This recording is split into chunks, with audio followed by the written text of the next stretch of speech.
Ya, kembali lagi di channel Dipang Putra guys. Kali ini kita akan membahas film seru lagi yang berjudul The Wannabe yang dirilis pada tahun 2022. Ya udah, daripada pada penasaran, yuk langsung aja kita masuk ke ceritanya.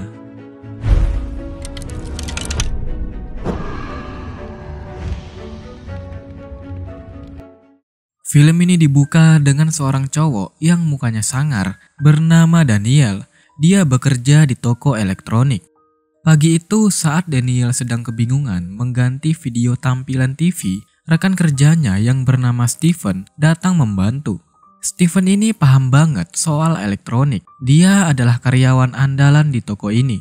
Tapi pas videonya diganti, gara-gara beda pilihan, mereka malah berantem.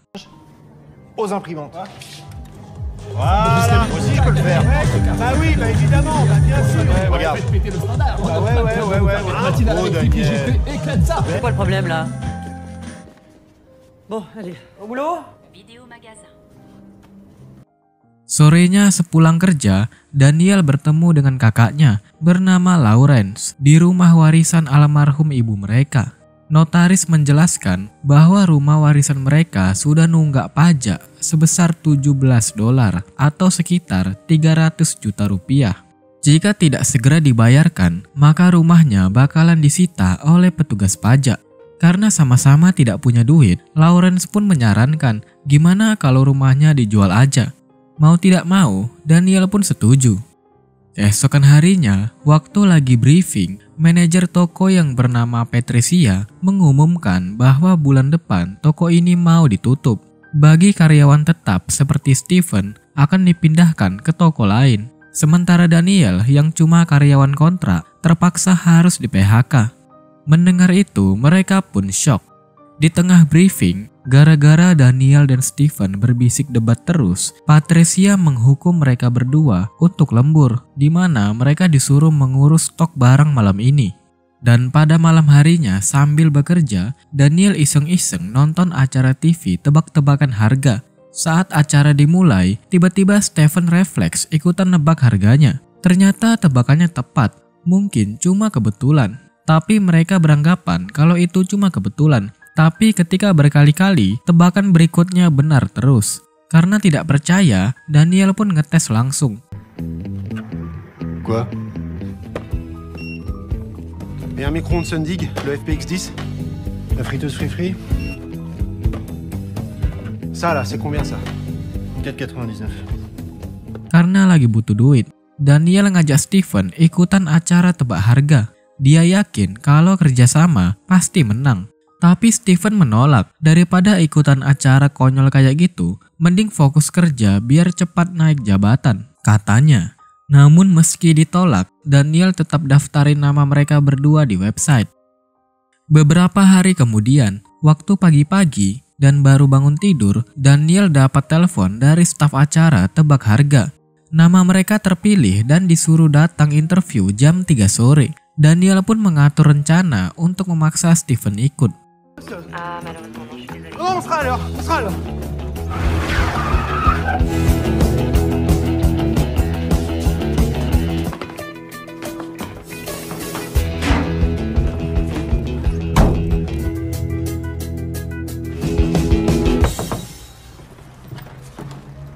Et moi, quand je vois ton truc qui pollue, bah... Dan singkat cerita, rencana Daniel sukses. Tapi karena dituduh mencuri, hari itu juga Patricia memecat Daniel dan Steven. Steven yang tidak terima difitnah pun protes sambil marah-marah. Biar cepat selesai, Daniel terpaksa menyundul Steven sampai pingsan.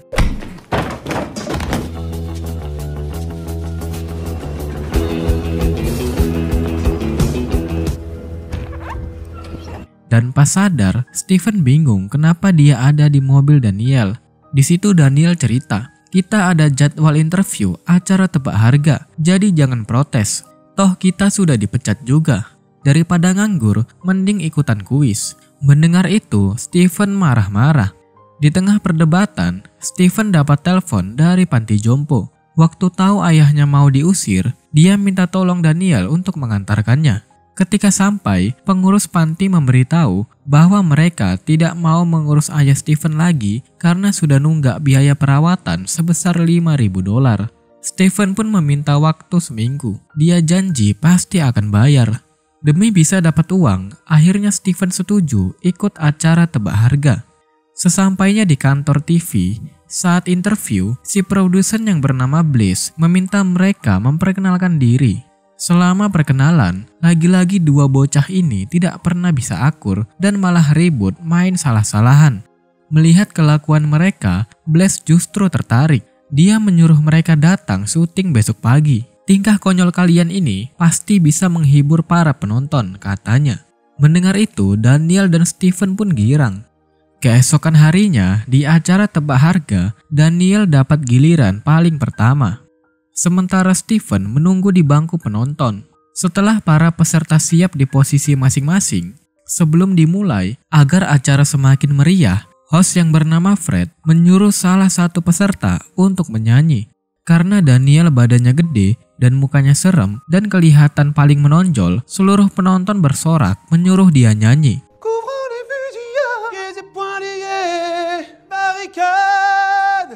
Et chanter tout le temps, pouvoir dire je t'aime. Un enfant chanter, pour les gens qui sont seuls, chanter. Dan semuanya pun kaget, ternyata suara Daniel sangat bagus banget.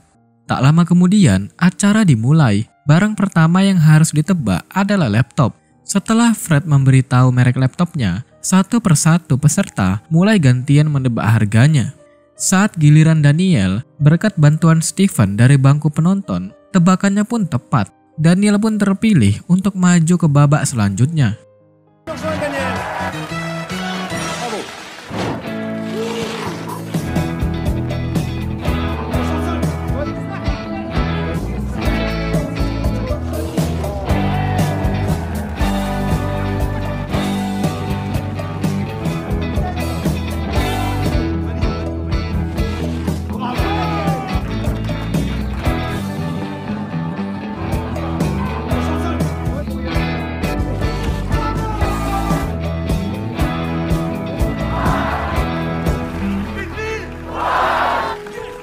Karena tebakannya benar terus, Daniel dapat hadiah $10.000.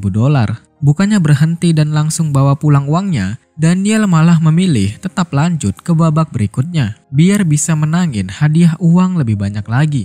Agar makin seru, dari ruang operator, Bliss menyuruh Fred memanggil Stephen untuk ikut menemani. Saat tampil bareng, mereka berdua terus debat. Melihat kelakuan mereka, semua orang pun bingung. Fred lalu menjelaskan bahwa babak kali ini adalah babak tentang nama barang. Daniel bertugas memberi petunjuk dan Stephen harus menebak tanpa boleh melihat harganya. C'est un truc pour griller. Oui, c'est toi qui nul, allez 5 secondes. Un appareil à raclette partie Mexiphone. Tapia inox 6 cuissons. Plus simple. Branche portative 60 litres. Non, putain, c'est ton barbecue de merde. C'est le électrique. Après la pub, nous accueillerons un nouveau candidat au premier palier également. Dan Stephen pun berhasil menebak dengan benar. Tapi karena waktunya keburu habis, jawabannya dianggap tidak sah. Yang artinya, semua hadiah uang pun hangus dan perjuangan mereka sia-sia. Di situ mereka pun harus pulang dengan tangan kosong. Setelah acara selesai, di belakang panggung, Daniel dan Stephen protes ke Fred. Dengan sombong, Fred bilang permainan tadi memang sengaja dibuat sulit biar dia tidak rugi. Dia tidak mungkin membiarkan peserta menang dengan mudah dan membawa pulang uang besar begitu saja. Mendengar itu, Daniel pun kecewa.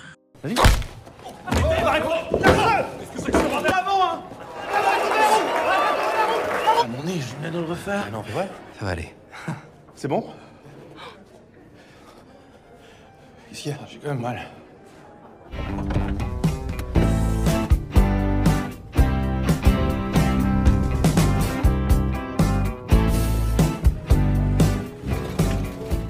Singkat cerita, ketika di rumah Stephen, mereka berdua berdiskusi mengatur rencana berikutnya. Stephen bilang, "Aku baru tahu ternyata kamu bisa nyanyi. Dan gimana kalau kita ikutan acara Sing a Song? Kamu yang nyanyi, sementara aku jadi manajernya. Dengan suara emas kamu, kita pasti bisa terkenal dan sukses." Awalnya Daniel masih malu, Dari kecil, dia memang bercita-cita ingin jadi penyanyi terkenal, tapi dia tidak pernah percaya diri untuk nyanyi di depan banyak orang. Setelah Steven terus meyakinkannya, akhirnya Daniel mau mencoba.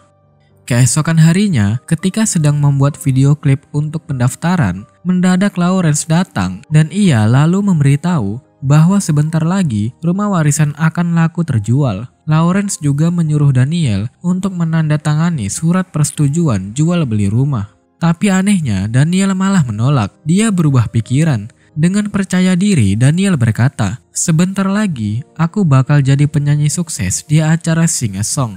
Gak perlu jual rumah. Soal tunggakan pajak biar aku yang bayar semuanya." Mendengar itu, Lawrence hanya bisa geleng-geleng. Beberapa hari kemudian, video klip akhirnya selesai. Daniel dan Steven pun pergi mendaftar ke kantor TV. Dari kejauhan, saat tahu mereka ingin ikut acara Sing a Song, di situ Blaze yang penasaran mengajak seluruh staf berkumpul. Setelah semuanya siap, Daniel, Steven, dan Blaze serta para staf nonton bareng video klip mereka. Devant mon café noir, trop de rêves t'illustrent. C'est mes chaînes. Bientôt je serai chanteuse. Connaîtra mes chansons par cœur. Celui de 13h et au journal de 20h. Bientôt je serai chanteur. Car bientôt je serai chanteur.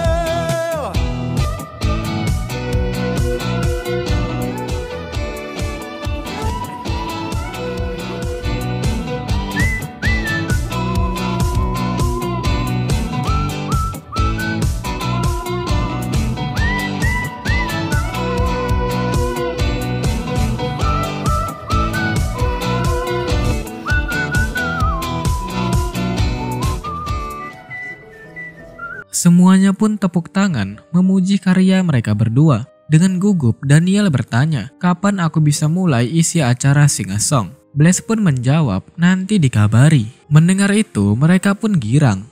Malamnya, Daniel dan Steven nongkrong di kafe. Steven lalu iseng mengunggah video klipnya ke YouTube sambil bilang kalau nanti viral, kamu harus siap jadi orang terkenal.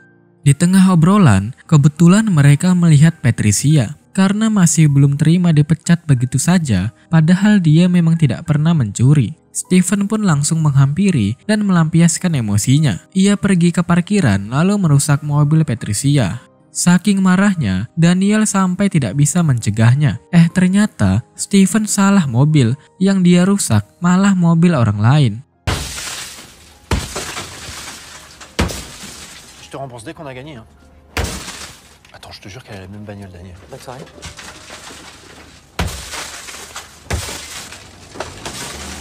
C'est la même, hein?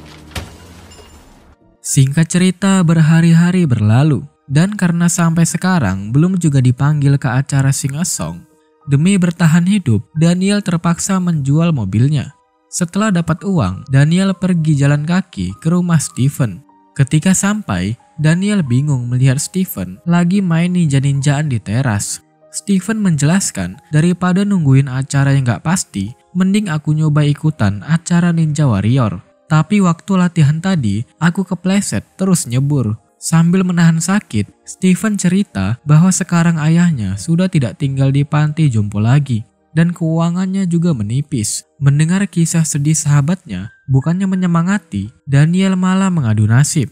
Mereka berdua jadi adu nasib siapa yang lebih susah, sambil saling menyalahkan. Tu fais quoi? Ouais, ta merde là.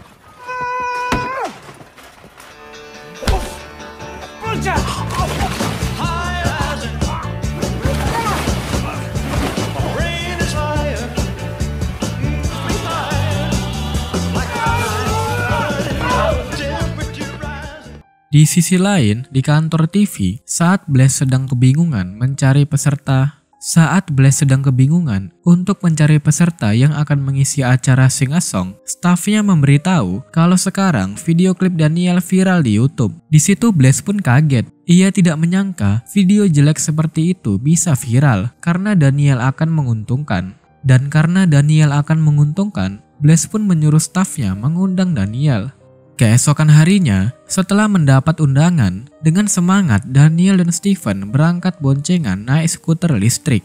Sesampainya di lokasi, sebelum acara dimulai, Daniel diberi pengarahan terlebih dahulu oleh petugas. Nantinya Daniel akan duet dengan peserta lain.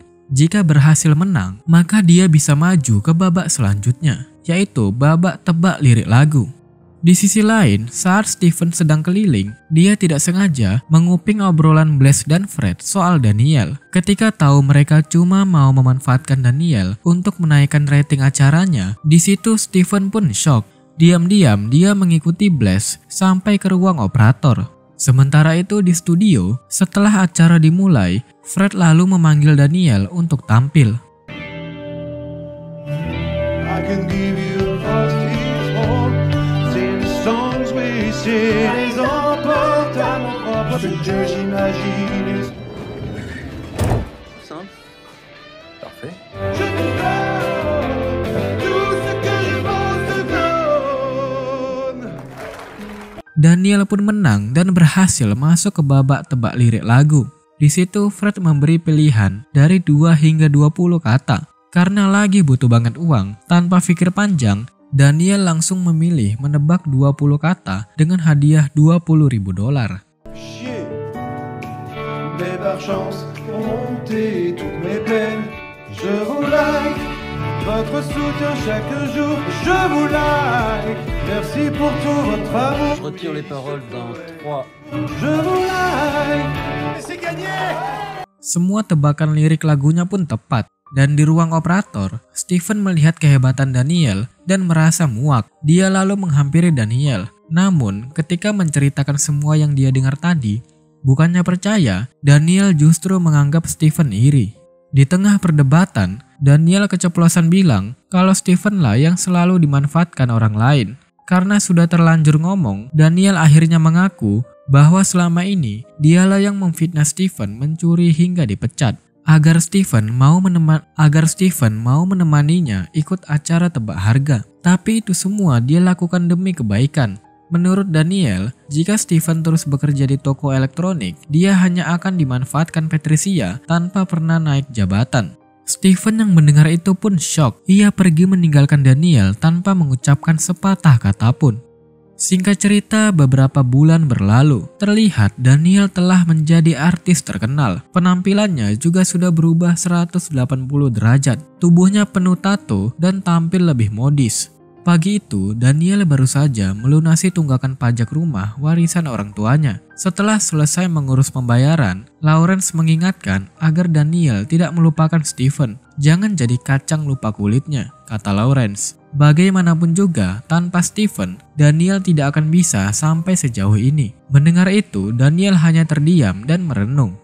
Siangnya, setelah sekian lama, Daniel akhirnya berkunjung ke rumah Steven untuk mengajaknya baikan.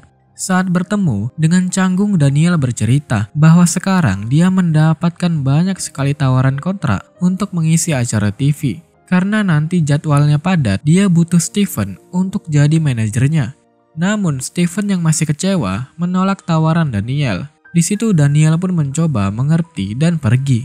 Ketika masuk ke rumah, melihat sang ayah, Steven curhat bahwa dia dan Daniel sudah punya jalan masing-masing. Tanpa bantuanku, Daniel tetap bisa lebih sukses dari sekarang. Meski terus berusaha mencari alasan, jauh di lubuk hatinya, Steven sebenarnya sangat mengkhawatirkan Daniel.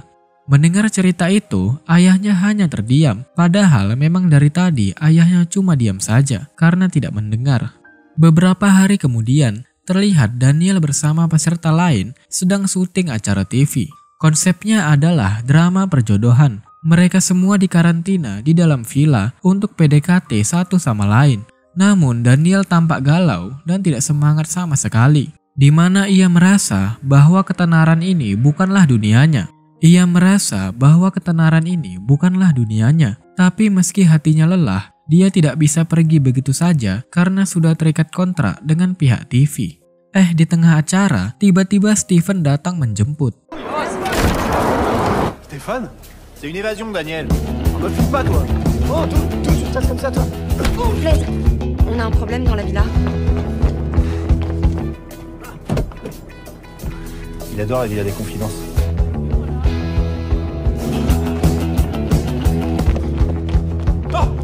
Mais je sais déjà que j'assure.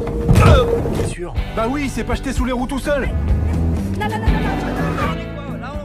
Beberapa bulan berlalu. Setelah sukses dengan solo karir, kini terlihat Daniel dan Steven membuka acara untuk menyanyi bersama para fans.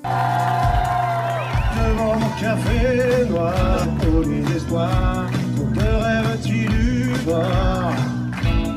Je me sens prisonnier, je veux briser mes chaînes. Je ne fais qu'y penser, changer de chaîne. Car bientôt, mes chansons par cœur, mes cœurs. Bonsoir. Bonsoir. Vas-y, bouge pas. Quoi? On va passer à la télé. Setelah menghibur para fans, Daniel mendapat kabar bahwa ada reporter TV datang ingin mewawancarainya. Karena sudah kapok berurusan dengan dunia pertelevisian, Daniel dan Steven menyuruh penjaga untuk mengusir reporter itu. Mereka berdua sudah muak. Mereka sepakat tidak akan pernah mau masuk TV lagi. Namun, ketika wawancara langsung, reporter bertanya apa rahasia sukses mereka. Saat menjawab, gara-gara beda pendapat, lagi-lagi mereka berdua pun berantem. Dan setelah itu film pun berakhir. Nah, jadi itu dia guys cerita dari film kali ini. Kalau kalian suka, jangan lupa subscribe ya. Dan ya, jika ada salah-salah kata, mohon dimaafkan dan sampai jumpa lagi.